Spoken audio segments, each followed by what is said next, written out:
Baik, kita lanjutkan bagian terakhir dari corporation. Kalau kemarin kita sudah bahas sumber modalnya corporation itu yang berasal dari pemilik ya, yang baik itu ordinary shares maupun preferred shares. Nah, kali ini kita akan bahas model perusahaan korporasi yang bersumber dari hasil operasi perusahaan, yaitu yang sering disebut dengan laba ditahan atau return earnings. Dari namanya ini juga kelihatan bahwa sumbernya adalah hasil laba perusahaan selama tahun-tahun sebelumnya yang tidak dibagikan sebagai dividen.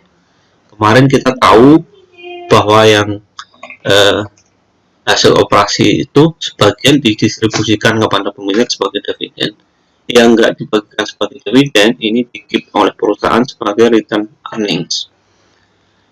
Kalau kita lihat ya, apa saja sih yang menambah return earnings itu laba ditahan? Ya tentu saja dari namanya laba ditahan, tentu yang pertama menambah return earnings itu adalah net income. Jadi hasil usaha perusahaan yang bertambah itu menghasilkan menambahkan return earnings. Kemudian adanya kerugian itu mengakibatkan penurunan dari return earnings. Return earnings ini juga menggambarkan hak klaim pemilik saham terhadap total aset perusahaan. Kalau misalnya ada saldo debit dalam return earnings, karena kita tahu return earnings adalah saldo normalnya di kredit. Kalau ada saldo defisit, itu mengindikasikan adanya defisit dalam kas perusahaan, bukan dalam kas ya. Perusahaan itu mengalami defisit karena berarti 50.000-nya ini diisi dari hutang. Kalau kita tahu neraca itu kan harus selalu balance. Kalau di kolom ekuitasnya minus, berarti di sisi atasnya yang liability harus ditambahin agar total sisi sebelah kanan neraca harus 0. Maaf, bukan harus 0, harus sama dengan total aset. Kita lanjutkan ya, kita di konsep singkat.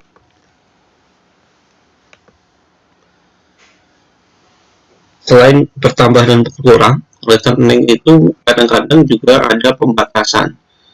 Pembatasannya ini biasanya disebabkan karena adanya pembatasan secara hukum, ada secara kontrak, ini biasanya dengan kreditor, atau secara sukarela perusahaan ini membatasi. Nah, peruntukannya macam-macam. Kalau secara hukum berarti dari sisi aturan di negara atau pemerintahan di sana ada pembatasan bahwa tidak boleh semua return earnings ini dibagikan kepada pemegang saham. Begitu juga yang kontraktual, ini biasanya kreditor membatasi hanya sebagian saja dari return earnings yang boleh dibagikan. Nah, kalau voluntary ini biasanya perusahaan punya tujuan jangka panjang ya, sehingga tidak dibagikan semua. Umumnya pembatasan-pembatasan ini dinyatakan dalam catatan atas laporan keuangan. Selain dari bersumber dari net income, ada lagi yang mengakibatkan penambahan atau pengurangan neraca, return earnings, yaitu penyesuaian tahun sebelumnya. Penyesuaian tahun sebelumnya ini bersumber dari sebenarnya kesalahan manusiawi ya, misalnya kesalahan matematis, kesalahan penjumlahan gitu ya. Kesalahan penjumlahan itu seperti apa? Contohnya 325 tertulis 352. Nah, ketahuannya di tahun setelahnya. Setelahnya itu biasanya di-adjust ke return earnings, karena return earnings ini kita ingat di closing entries ini semua rugi laba pada akhirnya di close ke return earnings. Nah, penyebab lain dari prior period adjustment adalah adanya kesalahan dalam menerapkan prinsip-prinsip akuntansi, misalnya lupa membuat jurnal penyesuaian, lupa mencatat penyusutan, dan beberapa hal lainnya ya, nanti akan dibahas di intermediate accounting. Yang ketiga, kemungkinan ada kelewatan atau salah menggunakan data. Nah, ini juga mungkin ada transaksi yang belum dicatat gitu ya, transaksi penjualan, transaksi pembayaran beban yang belum dicatat, sehingga mengakibatkan adanya kesalahan tahun lalu dan dikoreksi di tahun ini. Nah, penyesuaiannya biasanya dilakukan di awal tahun, di saldo awal returning, kan tidak mengganggu kalau di saldo akhir returning itu kan bertambah karena transaksi-transaksi tahun itu ya. Nah, makanya karena ini transaksi terjadi tahun sebelumnya, koreksinya dilakukan pada saldo awal dari returning. Contoh, perusahaan memiliki returning sebesar 5.130 pada 1 Januari 2017. Sepanjang tahun dan menghasilkan 2 juta laba net income. Perusahaan mengumumkan dan membayar 250.000 cash dividend sepanjang tahun 2017 dan mencatat penyesuaian sebesar 188.000 karena adanya catat terlalu kecil dari kesalahan matematika penyusutan tahun 2016. Diminta untuk menyiapkan laporan laba ditahan yang telah diperbaiki untuk tahun 2017. Ini judul laporan. Kemudian ini saldo awal. Saldo awal 1 Januari adalah 5.130.000. Ini laporan keuangan sebelum adanya koreksi ya. Ini laporan di akhir tahun 2017. Saldo awal 5.130 ditambah dengan net income periode tersebut 2 juta dikurangi dengan dividen 250.000, temu saldo akhirnya 6880. Ini belum mempertimbangkan adanya understatement depresiasi tahun 2016. Kalau kita ingat, depresiasi ini dicatatnya kan di debit ya, depreciation expense, dan pada akhirnya dia akan mengurangi net income. Kalau depresiasinya terlalu kecil, berarti net income-nya terlalu besar. Agar kembali ke tempat yang pas, jumlahnya pas, net income-nya itu harus ditambah. Nah, net income kan sudah dibawa ke returning. Makanya akibat dari depreciation expense yang terlalu kecil, ini harus saldo awalnya returning di tahun 2017 harus disesuaikan dengan cara mengurangi ya, misalnya tahun 2017 perusahaan menyesuaikan karena adanya kesalahan mencatat depreciation expense yang terlalu kecil. Laporan rugi laba yang telah disesuaikan menjadi sebagai berikut. Nah, ini dikurangi 180.000 pada saldo awal returning tahun 2017. Kenapa di sini ditulisnya jadi overstatement of net income? Nah, ini tadi karena depresiasinya understatement. Karena depresiasi understatement, tentu net income di periode sebelumnya terlalu besar. Karena seharusnya depresiasinya lebih besar 180.000. Agar mencerminkan koreksi ini, nah saldo awal returning ini harus dikurangi 180.000. Jadi dikuranginya di saldo awal returning. Kemudian menjadi saldo awal setelah disesuaikan 4.950.000. Garis bawahnya tetap sama ya, ditambah net income tahun tersebut, dikurangi dividen, ketemu saldo akhir returning 6.700.000. Kemudian kalau ada prior period adjustment atau error dari tahun lalu. Jadi secara ringkas, returning itu berkurang atau di debit karena adanya kerugian net loss, adanya prior period adjustment untuk kelebihan mencatat net income. Ketiga, karena adanya dividen, baik itu cash maupun share dividend. Kemudian yang keempat, kalau kita lihat kemarin ya, di pembahasan sebelumnya, treasury share, transaksi treasury share, pelepasan treasury share ini bisa mengakibatkan returning berkurang kalau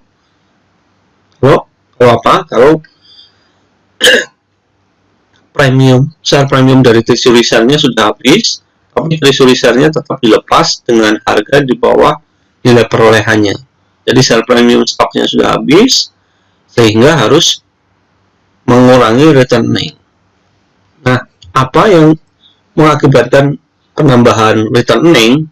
Ini yang pertama, adanya net income. Kemudian kedua, prior period adjustment kalau net income-nya dicatat terlalu kecil.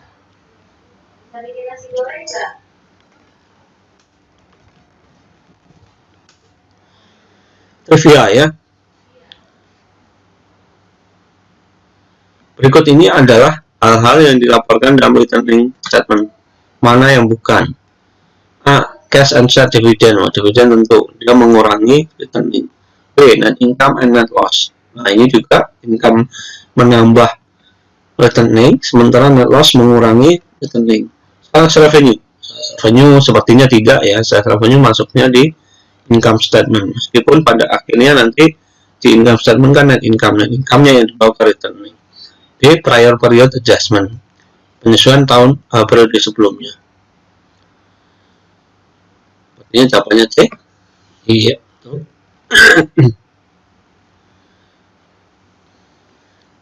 Ini penyajian dalam laporan keuangannya ya. Jadi di sisi neraca atau statement of financial position, di sisi ekuitas ini detailnya seperti ini. Jadi yang pertama diurutkan dulu dari share capital preference. Nah, yang dituliskan di sini adalah kalau preference ini biasanya ada janji membayar dividennya 9%. Ini adalah dividen yang dijanjikan perusahaan, 9% dari nilai par. Ini nilai parnya ada sifat kumulatif, jadi kalau ada tertunggak tahun sebelumnya tetap harus dibayarkan. Callable at 120 euros. Artinya perusahaan kalau mau membeli kembali mirip kayak treasury kemarin, tapi ini untuk preference, ini seharga 120 dolar, lebih tinggi dari nilai pasar. Ada 10.000 lembar saham yang boleh ditransaksikan atau di-authorize. Tapi dari 10.000 baru 6.000 yang beredar, yang diterbitkan dan beredar. Totalnya share capital preference 100 dikalikan 600.000 euro. Kemudian share capital untuk yang ordinary. Tidak ada parnya, tapi memiliki stated value 5 euro. Perusahaan diberikan hak untuk menerbitkan 500.000 lembar saham. Dari 500.000 lembar saham yang diotorisasi, 400.000 lembarnya sudah diterbitkan, namun cuma 390.000 yang outstanding. Artinya ada sisi 10.000 itulah treasury shares, karena ada sisi antara yang diterbitkan dan yang beredar. Nilainya ini dari par, tetap 400.000 dikalikan stated value, bukan dari par tapi di stated value karena nggak ada par ya. 400.000 kali 5, 2 juta. Kemudian karena di penghujung tahun tersebut perusahaan sudah mengumumkan akan membagi share dividend, di sini ada OSTD ya, ordinary share dividend distributable sebesar 50.000. Nah, berikutnya adalah untuk share premium dari yang preference dulu 30.000. Terus share premium ordinary 1.050.000. Returning ini karena cukup detail ada tambahan catatan atas returning 1.160.000. Ada catatan di bawah juga returning dibatasi perusahaan untuk sebesar harga perolehan dari treasury shares. Di sini ada harga perolehan treasury share 80.000. Jadi ini untuk jaga-jaga nanti pada saat pelepasan treasury shares ini agar tidak membebani keseluruhan returning. Jadi dicadangkan sebesar 80.000. Kalau misalnya treasury shares-nya ini nanti dijual atau malah mungkin dibatalkan ya.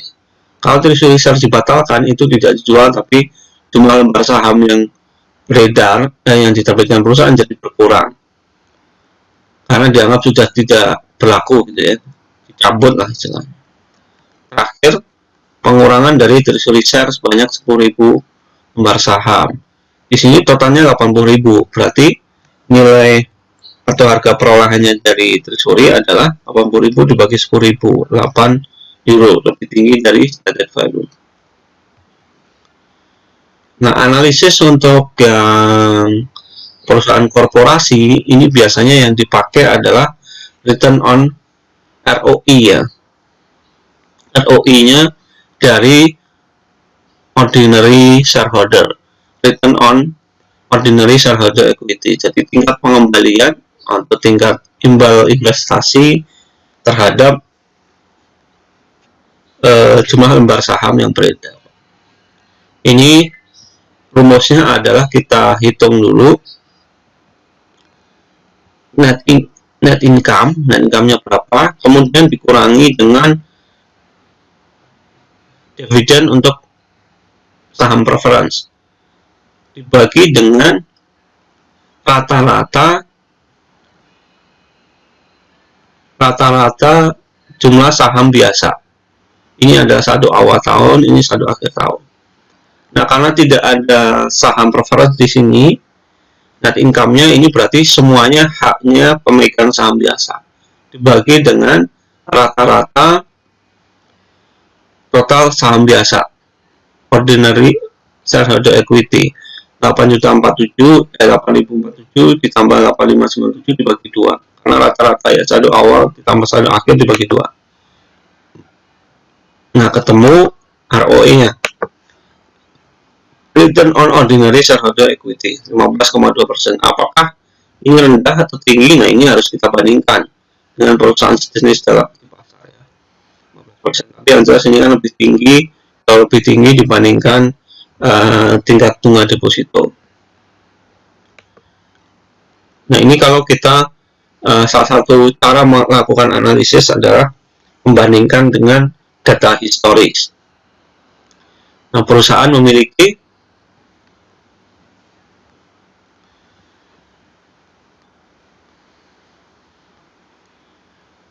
informasi seperti ini. Jadi perusahaan telah membeli 2 juta lembar telah membeli kembali 2 juta saham treasury. Tahun 2016 net income perusahaan adalah 110.000. Perusahaan juga membayarkan dividen untuk saham preference 10.000, dividen untuk saham ordinary saham biasa 2.000. Nilai saham biasa di awal tahun adalah 500.000. Kemudian di akhir tahun tetap 500.000.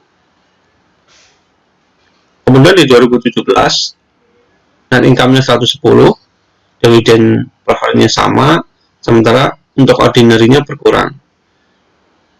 Saldo ordinary shareholder sebagian dibeli menjadi treasury shares. Kemudian saldo akhirnya tetap sama. Nah, kita bandingkan return on ordinary-nya, ROE-nya untuk masing-masing tahun.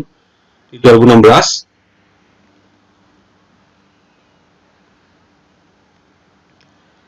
net income 110 dikurangi dividen untuk preference, dibagi dengan rata-rata saham biasa, 500.000 dibagi tambah 500.000 bagi 2, tetap 500.000 ya, sama dengan 20%. Sementara 2017 net income-nya 110 dibagi 10 tetap sama, kemudian faktor pembaginya rata-ratanya dari 500 menjadi 400.000, hasilnya 25%. Nah, di sini ROE-nya lebih tinggi meskipun net income yang dihasilkan lebih sama saja antara 2 tahun itu, tapi karena ada treasury shares berarti ROE-nya menjadi lebih besar ya, karena faktor pembaginya lebih kecil. Nah, ini appendix saja, nanti silakan teman-teman pelajari ya. Saya kira cukup materi kita untuk yang korporasi. terakhir kita sampai bahas yang return earning dan penyajian dalam neraca. Tapi sementara akhiri, kalau nggak salah di bahasan sebelumnya ada satu bahasan yang terlewat, yaitu terkait perbandingan antara share split dan share dividend ya. Apa bedanya, dampaknya dalam return earning. Sekilas saya ulang lagi sedikit lagi ya.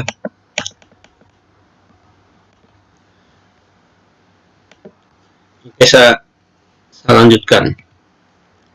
Jadi kalau kita ingat yang sebelumnya ya, jadi kalau share dividend itu prinsipnya memang menambah jumlah lembar saham, tapi tidak mengurangi nilai par. Di sisi lain, return earning-nya berkurang, terus berpindah menjadi shareholder equity. Nah, untuk yang share split, nilai par-nya berkurang, nilai jumlah lembar sahamnya bertambah, tapi return earning maupun shareholder equity-nya tidak berubah, karena inputnya tetap sama. Untuk share split tidak dibuat jurnal, share dividend dibuat jurnal. Oke, kita lihat contohnya perbandingan. Perusahaan memiliki saham sebanyak 500.000 lembar dengan harga pasarnya 45, nilai par-nya $2 monster. Direktur utama perusahaan mempertimbangkan apakah mau membagi 10% dividen saham atau melakukan share split 2-for-1. Perusahaan minta bantuan kita untuk melakukan analisis. Apa dampaknya untuk masing-masing opsi terhadap return earning, terhadap total ekuitas, total saham beredar, dan nilai par dari masing-masing saham. Kita lihat dulu kalau dilakukan dividen saham sebesar 10%. Kalau dengan dividen saham 10%, ini share capitalnya akan bertambah ya. Bertambahnya berapa? Yaitu nilai sebesar nilai share dividen 500.000 lembar dikalikan 10% dikalikan harga pasar saat itu. Karena ini cuma small dividend, bukan large dividend. Kalau large dividend, perusahaan akan menggunakan nilai par. 500.000 kali 10% kali 45 ketemunya 2.250.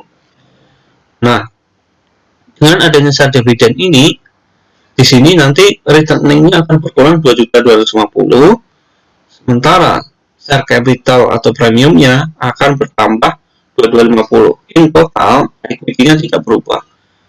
Jumlah lembar saham beredar akan bertambah sebesar 500.000 kali 10%. Nambah 50.000, jadi 550.000. Nilai par-nya tidak berubah. Sementara kalau adanya share split, share capital atau premiumnya in total tidak berubah. Cuma lembarannya saja yang berubah dan nilai par-nya berubah. Return ini juga tidak berubah sama sekali. Cuma lembar sahamnya berubah dari 500.000 karena 2-for-1 menjadi 1 juta. Nilai par-nya dari 2 postering menjadi separuhnya, jadi 1 euro. Kita lihat. Ini 2 juta tambah 2.250 berarti bertambah 4.250. Untuk return earning-nya berkurang 10 juta dikurangi 2.250. 750. Totalnya tetap 12 juta. Cuma lembar sahamnya bertambah 500.000 plus 550.000. Nilai par-nya tidak berubah.